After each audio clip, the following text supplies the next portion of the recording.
রহমতুল্লাহ। যে যেখান থেকে ভিডিওটি দেখছেন সবাইকে আন্তরিক মোবারকবাদ ও অভিনন্দন। বন্ধুরা, আজ আলোচনা করব ফিতরার পরিমাণ কত।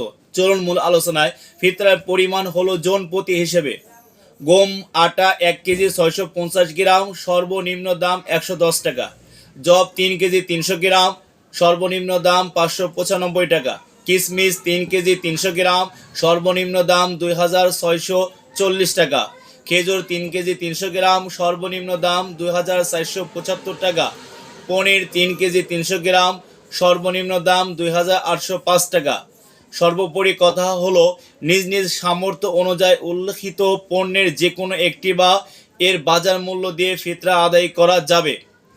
তবে উত্তম হলো অভাবী ব্যক্তির উপকার মাফিক বস্তু দিয়ে ফিতরা আদায় করা।